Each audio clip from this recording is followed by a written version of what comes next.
Olá, seja muito bem-vindo, seja muito bem-vinda a mais uma aula aqui no nosso canal. O tema hoje é como estudar processo civil. Eu vou te explicar como que você, antes de iniciar o estudo sobre processo civil, seja de qual tema for, antes de começar a estudar processo civil, como você consegue ter uma visão geral e como isso facilitará o seu estudo daqui para frente de processo civil, tendo essa visão geral do Código de Processo Civil, tá bom? Mas antes, não esqueça de se inscrever aqui no nosso canal e deixar o joinha também.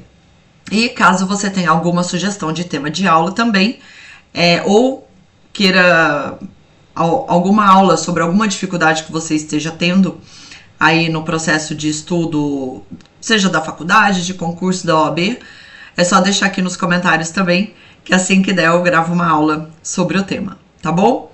Bom, então hoje processo civil será um panorama geral, tá? Haverá outras aulas nas quais eu trarei o processo de conhecimento, o cumprimento de sentença, outros tópicos de processo civil, mas antes eu quero que você entenda a sistemática. Eu quero que você tenha uma visão geral de processo civil para quando você for estudar os temas específicos, você saber se situar, você saber localizar e você saber o que você está estudando. E isso é muito importante, porque à primeira vista, o Código de Processo Civil não parece ser muito lógico, tá? Mas eu vou te mostrar nessa aula que é possível sim ter esse panorama geral e que facilita muito o nosso estudo daqui para frente, tá? Bom, processo civil. Vamos tirar do mundo do direito. O que é um processo? Se eu falo você está passando por um processo, o que eu quero dizer? Você está percorrendo um caminho, certo? E nesse caminho há várias etapas. O processo civil não é diferente. Então, o processo, quando se fala em processo civil, é o caminho que o processo vai seguir, o caminho que o direito vai percorrer até chegar no final, por uma sentença ou um acórdão. Sentença proferida por juiz, acórdão proferido pelo tribunal, tá? Bom, quero pedir permissão para vocês, porque eu estou aqui com o nosso querido Vademécum e também estou com uma colinha, já que a aula de hoje é densa. Então, assim como eu estou com o Vademécum aqui, não teremos slides nem nada, tá? Eu quero que você pegue a sua lei ou o seu Vademécum, o material pelo qual você costuma estudar processo civil, para que você consiga visualizar tudo isso que eu estou te falando. Vai ficar muito mais fácil, tá bom? Como tudo na vida, qual o ciclo da vida? A gente nasce, cresce e morre. E como o processo não é diferente. O processo também nasce, cresce, ele se desenvolve e morre. Porém, o Código de Processo Civil, ele não é tão lógico assim, com começo, meio e fim. E é importante você entender isso, porque muitos artigos aqui do Código, ele faz o que a gente chama de remissão. O que é remissão? Ele te manda para outro artigo. Então, tá lá no artigo X, ele vai lá, fala, depois ele, a partir daqui aplicam-se as regras do artigo Y. Aí você tem que ir lá no artigo Y. Então você fica igual um ping-pong no código. E se você não sabe ao que se refere aquele artigo, você fica um pouco perdido. Porque realmente a gente tem que, em alguns dispositivos, aqui alguns artigos, a gente tem que ficar indo para lá e para cá, tá? Outra questão também é que o Código de Processo Civil é dividido em duas partes, a parte geral e a parte especial. A parte geral, ele vai do artigo 1º, acompanha comigo, até o artigo 317. O que ele traz nessa parte geral? Tem uma lógica? Não, não tem. Ele traz assuntos que são de muita importância, tá? São assuntos muito importantes que devem ser observados ao longo do processo. Porém, não fazia sentido o código trazê-los no meio do processo. Tô lá tratando de processo e aí no meio vem uma questão. Não, o que o legislador fez? Passou essas questões lá para o começo. Então, aqui no começo a gente vai ter assim, norma geral, que vai ser aplicado em todos os procedimentos, vai servir para todo mundo, para qualquer fase do processo, entendeu? Então ele separou tudo lá para o começo. Esse começo parece bem bagunçado, tá? Mas quando você pega o índice, se você tiver com o Vademécum ele tem um índice, ó, Índice Sistemático do Código de Processo Civil. Tá bem no comecinho lá. Se você pegar esse índice, você vai conseguir visualizar, ó, parte geral e parte especial. Na parte geral, a gente vai falar sobre princípios, a função jurisdicional, jurisdição em ação, tanto que na faculdade a gente começa estudando, né, por jurisdição, por princípios de jurisdição em ação. Depois ele vai trazer sobre competência, quem pode participar do processo, como que não é, o advogado, o Ministério Público, defensoria, juiz, vai falar de citação, enfim, ele vai trazer assuntos gerais, tá? Que esses assuntos gerais serão aplicados ao longo do processo, que está lá na parte especial, tá? Bom, vamos para a parte especial então. Então, essa parte geral a gente já entendeu que são assuntos aleatórios, né? Mas que são de muita importância para o decorrer do processo. Temos aqui, então, a parte especial. A parte especial, ela começa a partir do artigo 318. Se você olhar aí, aparece lá, parte especial, começa em processo de conhecimento e cumprimento de sentença. Então, aqui começa o esqueleto do nosso processo civil. Processo de conhecimento. Teremos uma aula específica sobre processo de conhecimento. Agora eu só vou dar uma pincelada para você conseguir se situar, tá? Processo de conhecimento, ou seja, conhecimento, conhecer. O juiz vai conhecer da causa, vamos dizer assim.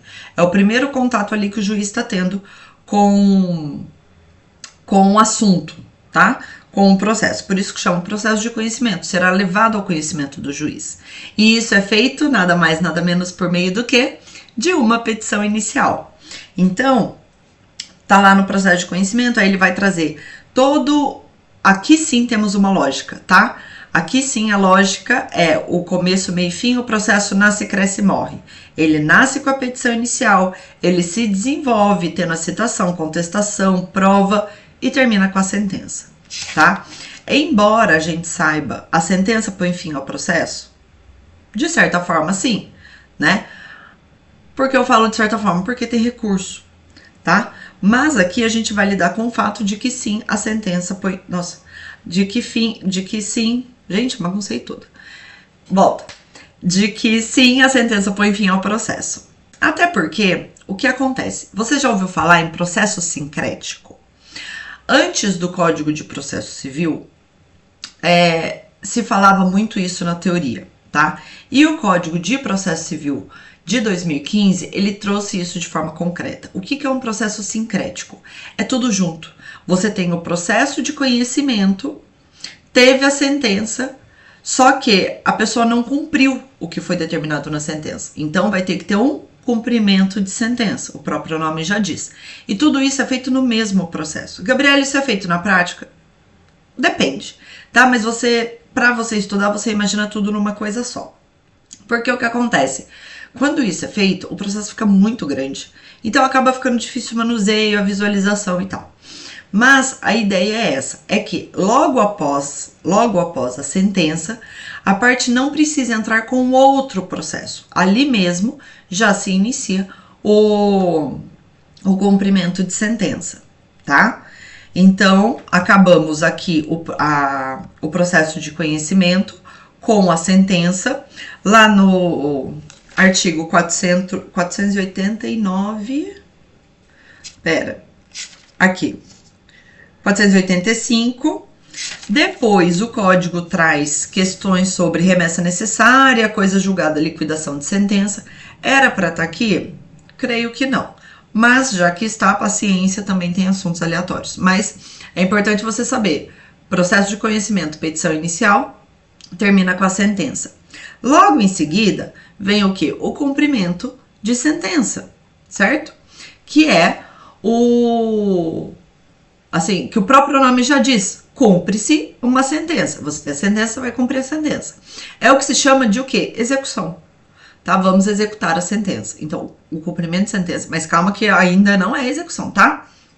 A execução em si, tecnicamente. Temos um cumprimento de sentença. Tá, depois do cumprimento de sentença, o código traz os procedimentos especiais. A gente viu agora o procedimento comum, do processo comum. E agora o código vem e fala assim, olha, em alguns casos, devido à peculiaridade deles, o rito vai ser esse aqui. A sequência a ser observada será essa aqui. Pausa essa aula agora e dê uma olhada nos itens que traz, que assim, como que eu vou dizer? Nos itens que estão lá nos procedimentos especiais. Por exemplo, ação de consignação em pagamento, as ações possessórias, inventário, tá? O procedimento de inventário tá aqui, de testamento, tá? Tem várias ações aqui, e essa é uma parte do código que a gente não dá muito valor, tá? Aí depois chega lá na prática, chega na prova, fica perdido e não sabe por quê. Então, dá uma lida lá, licença, tá? Dá uma lida lá para você conseguir saber pelo menos aonde esses assuntos estão localizados, tá bom? Agora, voltou, certo? Já leu os procedimentos especiais? Espero que sim, por favor. O código fala em quê? Em processo de execução. Gabriela, mas você já não falou de execução lá atrás? Então, gente, aqui acontece uma mega bagunça. Mega bagunça. E aqui é que é o ponto que eu quero que vocês entendam do processo civil, tá? Procedimento especial, processo de conhecimento, tudo isso a gente já viu ali. Só que aqui você tem a parte de cumprimento de sentença, que vai dos artigos 503 a 538, e você tem o processo de execução. Vamos lembrar que aqui eu não tô dando uma aula super técnica, tá? Eu quero que você tenha uma visão geral. Porque aqui na parte de processo de conhecimento é a hora que a gente vira ping-pong, tá? Vai pra lá, vem pra cá e fala isso, fala aquilo. E aplica-se o artigo tal, aplica-se o artigo tal. Então, o que eu quero que você entenda? O código traz essa previsão de processo de conhecimento porque nem sempre vai se precisar ter uma sentença para que aquilo seja cumprido. Consegue entender isso? Tem certos documentos e certos assuntos que o código entende que já vale, é como se valessem como uma sentença. Não são sentença, mas é como se valessem. Ó, você tem esse documento aqui, você não precisa entrar com uma ação de conhecimento para o juiz tomar conhecimento dele e vir todo um processo de conhecimento. Isso aqui já basta. Você pode pegar isso aqui e já pode executar direto. Você já pode fazer valer o seu direito ali direto. Então, é para isso que ainda existe o processo de execução, tá? Para os casos em que basta um documento, basta um determinado assunto para que a parte, né, execute ele em juízo, tá bom? Só que por que eu falo que é uma bagunça? Porque essa parte de processo de execução, se você reparar, ela é bem densa, tá? Ela vai do artigo 771 a 771, 791 a 925. E essa parte de processo de execução, ela traz muitos assuntos e muitas peculiaridades. Assuntos e peculiaridades esses que se aplicam onde? No cumprimento de sentença. Então, aqui, por exemplo, a gente vai encontrar a penhora. Como que faz a penhora? Quais bens são penhoráveis, impenhoráveis e assim por diante. Então, quando eu estiver lá no cumprimento de sentença, é a regra daqui que eu vou ter que aplicar. Você entendeu a importância?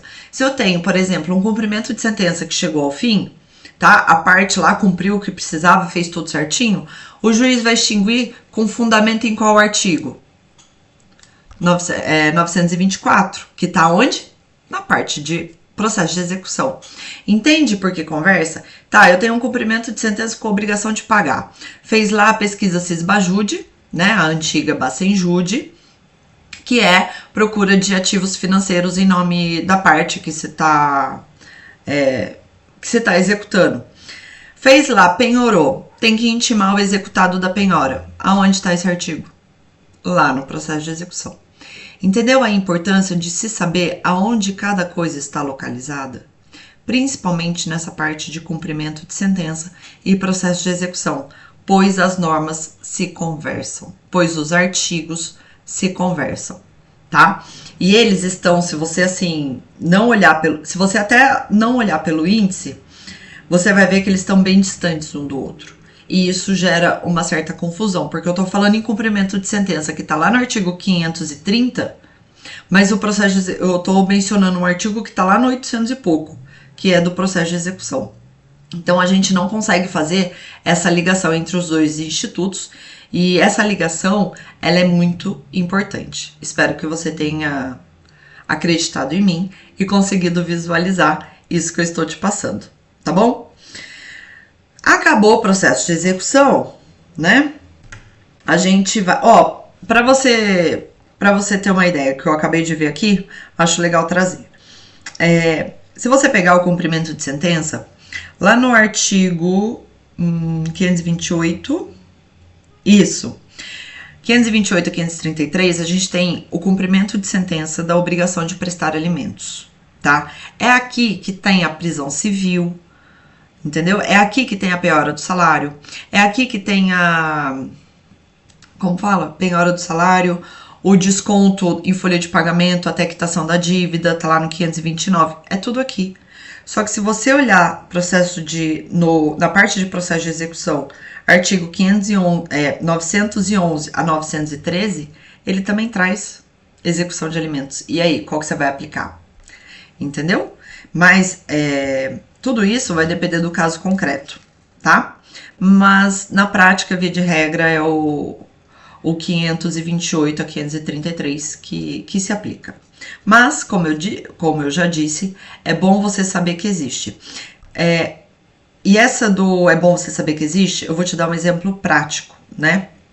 Sobre o que acontece. Na parte de procedimentos especiais, você também tem a previsão para as ações de família, sabia?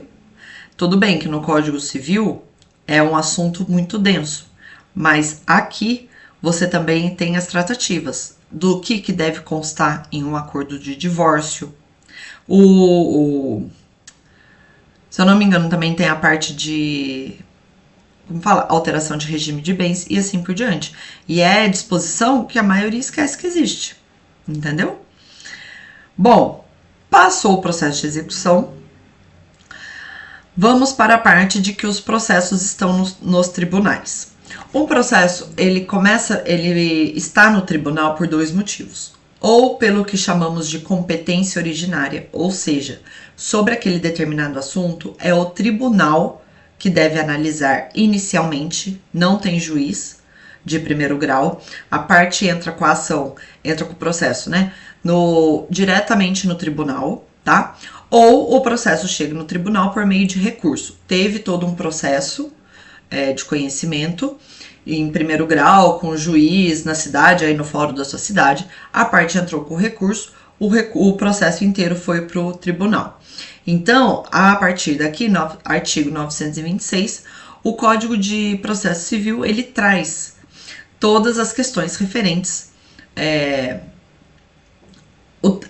ao trâmite de um processo no tribunal, seja na questão de recurso, seja na questão de competência originária, quando o processo já começa lá no tribunal, entendeu? Então, por isso que eu falei que não se tem uma lógica, porque como que eu vou dizer, pelo menos na minha humilde opinião, qual seria a lógica, né? Acabou realmente o processo, acabou de fato, não cabe recurso nem mais nada, vai lá pro processo de execução, vai para executar, porque a execução é a segunda parte, vamos dizer assim, é a segunda parte. Eu tenho o processo em si e eu tenho a execução, que é a segunda parte. Porém, aqui não, aqui faz vai para lá, vem para cá e tal, mas, né, quem sou eu para julgar alguma coisa? E cabe a nós entender isso daqui. Espero que você tenha entendido, espero que você tenha gostado. Não esqueça de ativar a notificação e dar o joinha aqui, tá bom? Me seguir também nas redes sociais e que mais? E espero que você tenha entendido, tá? Esse panorama geral, essa ideia geral, porque quando você for tratar um assunto que diz respeito a processo civil, é importante você saber você saber onde localizar para não ficar aí perdido igual uma barata tonta. Vamos dizer assim, tá bom? Pelo menos saiba nessa parte geral os assuntos que estão sendo ali tratados, tá? Igual o valor da causa, tutela provisória, né? Tutela de urgência, tutela de evidência, citação.